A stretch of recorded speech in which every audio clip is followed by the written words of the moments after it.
Welcome everybody, this is another exciting episode for Clubzilla. And in fact, before that, we have the honored guest today with us, Chopstix, the one and only, the big man himself, the one who goes everywhere and make things great. Hello, Chopstix. How are you now? What's good? I'm fine. Nice.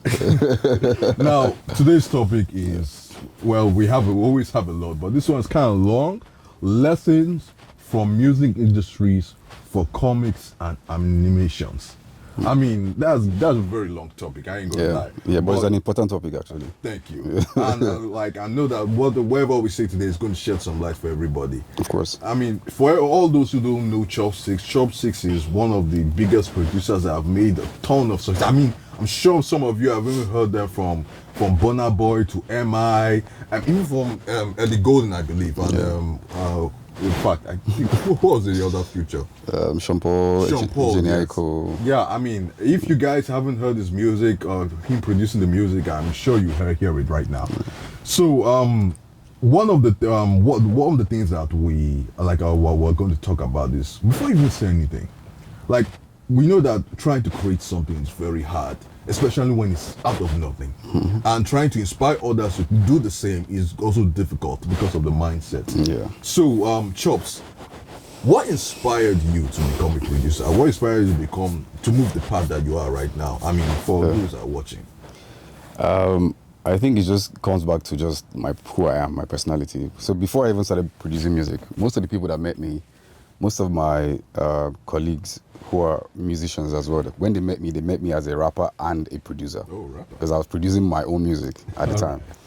And yeah, but when we met, and I just saw that all my friends that are artists that I'm connected with are so talented at what they do. So I think to myself, okay, cool. We're all rappers here, or we're all artists here, and we don't have a dope producer. But I produce, and I know I produce good. So, and they rap better than me, or they sing better than me. So I was like, cool, do you know what's going to happen? I'm going to become a producer and produce all their music. Yeah, and so that way the team is complete.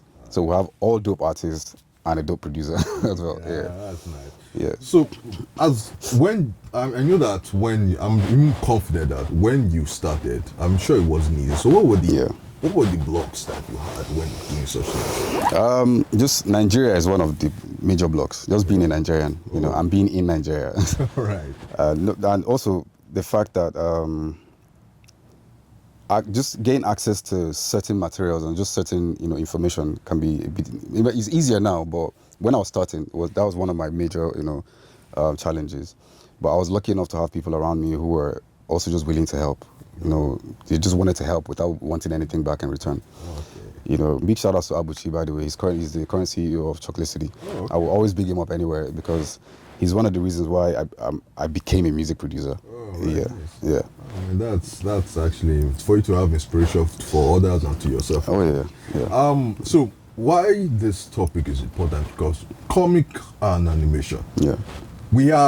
I'm sure some of us have watched cartoons, have read comics, and all said a lot of things. Yeah. But when it comes to Nigeria, when it comes to starting your dreams or starting at least something creative, there's always this blocks in them.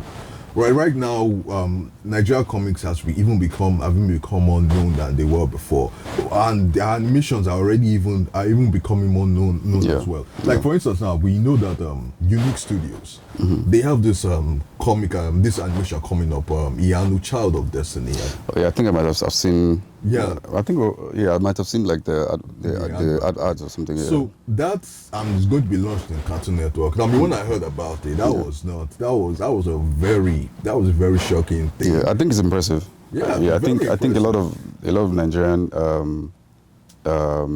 comic homes need to go in that direction. Yeah. Make it more Nigerian, because if kids are growing up in Nigeria, Nigerian kids are growing up in Nigeria and they're watching foreign comics, I don't know how they'll be able to relate to the characters. Yeah. You get me? So it's better for them to have Nigerian characters that they can relate to. Yeah. So the thing is that when I even heard about it, I wasn't even sure if it was even going to come out. To be honest, I thought it was something that might be cancelled or something. Yeah. When I saw it, I knew that Nigeria is stepping up when it comes to. No, it's good. When it comes to the production of animation. Yeah. So now another thing I want to now ask you now is this: that, like you said, well, getting materials from people, doing everything for free. But right now, current time in the game right now, how do you see that? Not just comics, or even people that are doing animations. From your side, Yeah. how do you feel like they should go on with how everything is right now?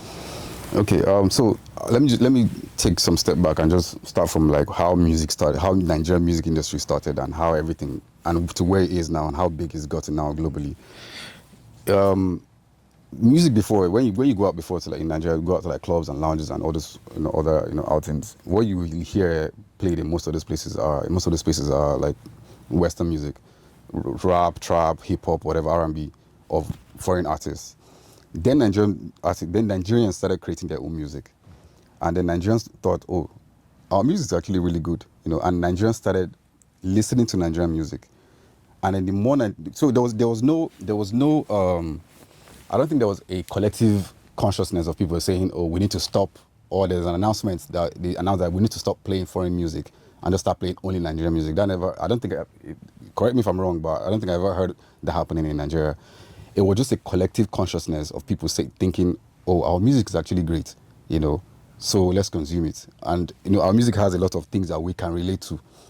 If as a Nigerian, if you have a rapper in New York talking about like the New York street and the New York life and the gang life or whatever life is, you can't really relate to it because you don't live there. You can only listen and just try to imagine. Yeah, impressive. But imagine someone here in Nigeria telling you about Mushin, telling you about Mende, telling you about things that are happening in the streets in the same country that you're in. Is more interesting, and you just want to know more, and that's how it started. And Nigerians started getting more interested in Nigerian music, and the more interested Nigerians got, the more they bought into it, and the more it grew, and it became so big in Nigeria that we couldn't contain it. And it just had to now start spreading around Africa, and then outside of Africa, spread outside of to the rest of the world. All right. And so to relate that now to the comic industry or to the film industry, we need to start making more Nigerian relatable comics, or Nigerian relatable movies. Because I see even some Nigerian movies still try to copy the Western films and how they film. We don't have to film the same way they film.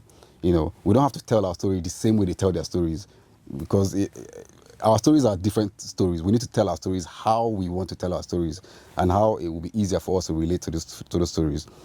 So it's a gradual process anyway. It won't happen overnight.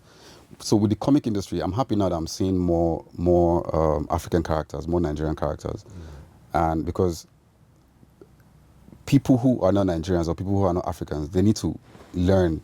They already know they already know their own story. You can't tell their own story more than they can tell it. So if you're telling your own story will be more interesting than when you're telling someone else's story, because there's more detail. It will be more details. There'll be more facts to it. There'll be more truths to it. So I just encourage everyone who is a comic artist out there or a comic film director to tap into the Nigerian history.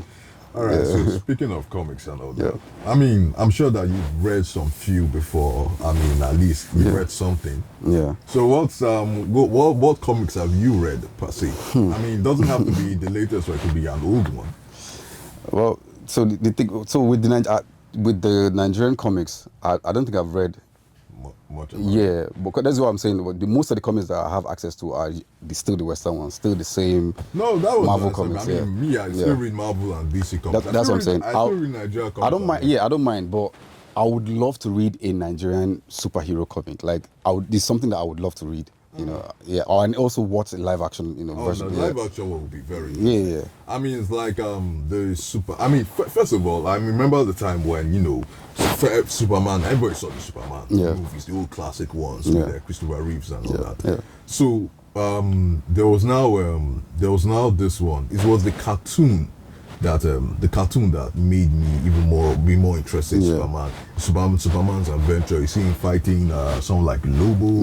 That one. So like what I'm actually writing now, your last the one comic that you at least you remember reading, the one that at least you know that you can't really forget. Anyone?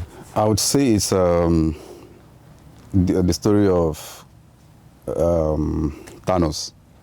You read Thanos, like yes. wipe out half of the universe. Yeah, Thanos. and the reason why he was even doing it in the first place. So the reason he was doing it. So basically, the version I read, the reason why he did it wasn't the reason they portrayed in the movie. Yeah, yes. Obviously. In the movie, they say he was trying to create a balance. Yeah. But the real reason was he was in love with Death. Yeah. Death is a character, like a female character Yeah, that he was so in love with, and he wanted to impress her. Yeah, he was trying to impress Death.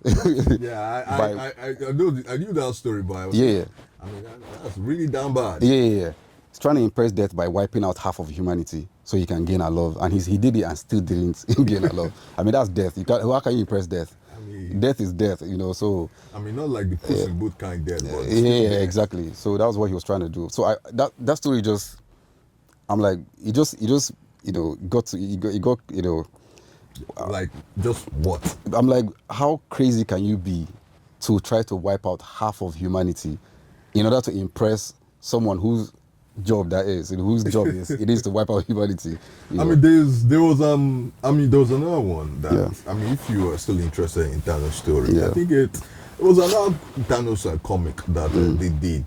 That when he met his future self, his future self, I forgotten who wrote it, but this was a very interesting one where Thanos went to the future to kill.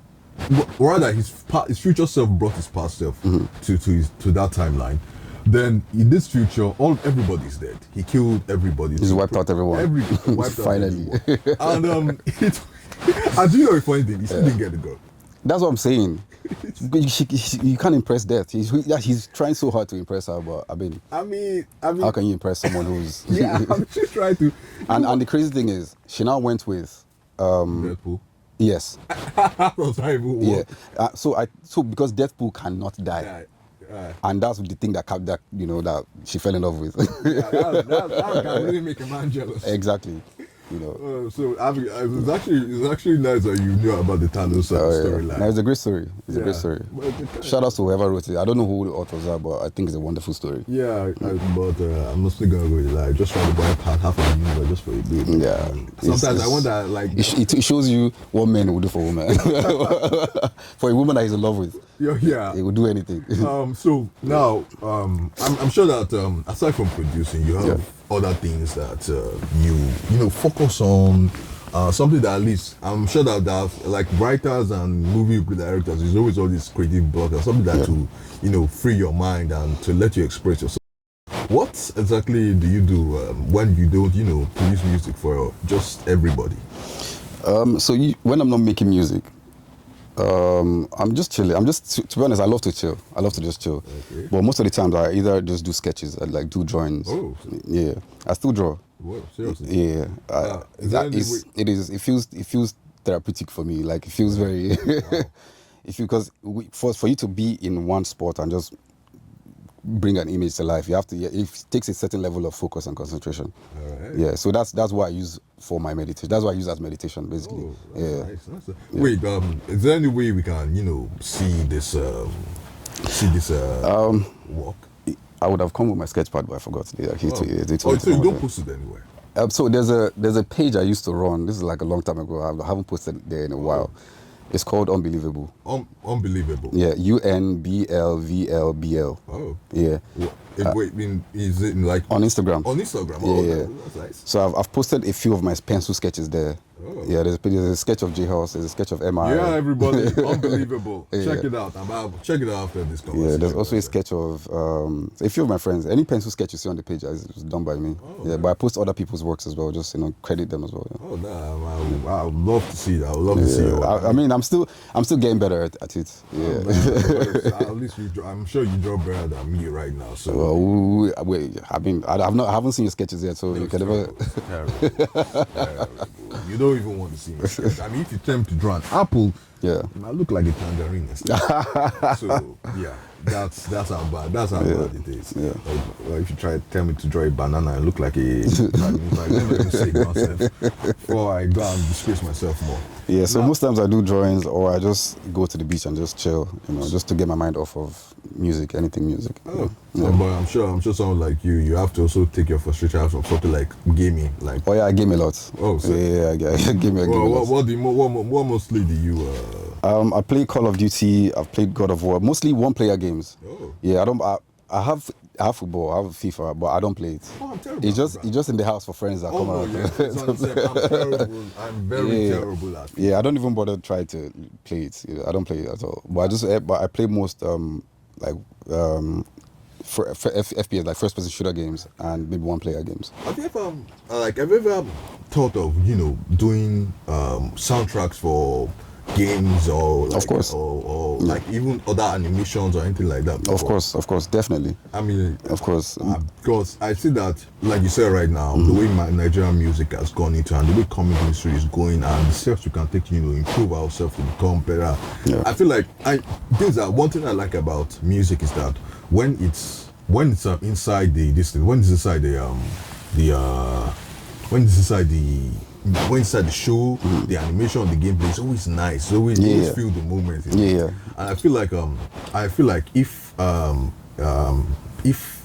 like you get more African people to do the music, I mean I'm sure that we've seen some from Whiskey when he did. I think it was Spider-Man into across the Spider-Verse. I think. Yeah. He did. There was one from Whiskey. There was another one in Black Panther. Yeah. I mean they were all African music, but like the way it's but I always like when the music is always in the moment. Yeah, if it relates to what you're watching. Yeah. No. So the thing about music in movies is, or sound with movies is, it has to relate to the images you're seeing. If you're watching something and the music that is playing behind it doesn't relate to the scene, it messes up the entire thing. Yeah. So and that's one thing I feel like people. Filmmakers need to pay more attention to. So what's your notable music producer that whenever you hear his music, you're always like, it's beautiful or anything like that? The one person that hits me is Hans Zimmer. Yeah. I knew that. I don't know why everybody knows Hans Zimmer. Oh, no, everybody has to know Hans Zimmer. If you don't know who Hans Zimmer is, please go and Google him now, or even not just Google. Go on Spotify, go on Apple Music, search his albums of movies that he's made albums for, and just listen. Yeah. Just listen. You can if you listen to the sound, you can almost picture the movie when you're listening to it. That's how important sound is for movies, But I don't think. Trust me, Nollywood they're trying. Like they've done a lot, and there's still a lot more to do, But I feel like one area where we're lacking in Nollywood is still in sound, sound design, Foley's, soundtracks, because sometimes you're watching a movie and the music that's playing behind is so loud, it's disconnecting you from connecting with the scene. It's just, or either the mics are not loud enough or they're not well mixed or balanced.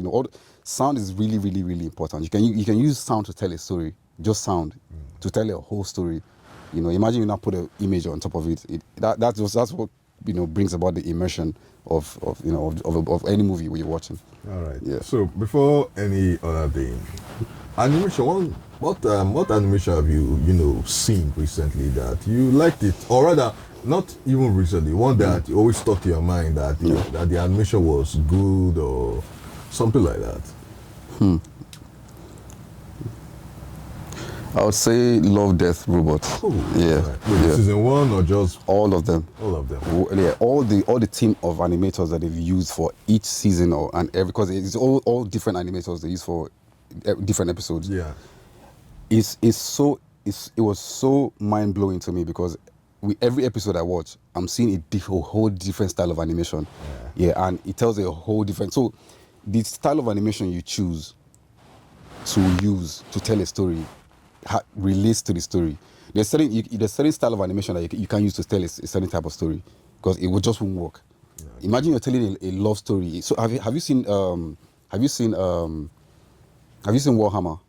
Oh, yes, I've seen Warhammer. Okay, so imagine if you have seen or played Warhammer. No, seen. Okay. So there's a guy. There's a whole season now that's coming out. I think the first season is out, and they're talking about secret levels. No, not secret level. No, yeah. So sorry. No, there's the episode on secret level. Yeah, the episode. There's a part 2 that's coming out from that episode. Oh, seriously? Yeah, for Warhammer actually. Oh. So imagine using the animation style for Warhammer to tell a love story. Like a Romeo and Juliet type story. There'll be a disconnect somewhere, somehow. I mean, some crazy guy might be able to pull it off, but But it would, yeah, it might not work. So, and also imagine using the animation style for like one of those Disney movies, one of those Disney princess thing to tell a Warhammer type story. It just will not work. Yeah. so yeah, I'm not really seeing it in the way. exactly. So whatever story you're trying to tell, the animation style has to connect to it. You know, it has to, yeah. All right. Because So, it's a whole theme. but you believe that as time goes on, Nigerians will, or even Africa in general, will get there. We can. There's people that are doing it now, but it's just that. Listen, I have friends who are animators. I have friends who are comic artists. There is happening already. They're doing it. The people that have animated on Blender, on whatever animation software you can think of. They use it, like they're doing it right now. It's already happening, but just that people don't know about it, and there's no light shown on it. The animation industry is not really big yet in the Nigerian, film industry, but I promise you, by the time it kicks off and people start buying into it, the animation industry might end up being bigger than the film industry itself. There was one. All right.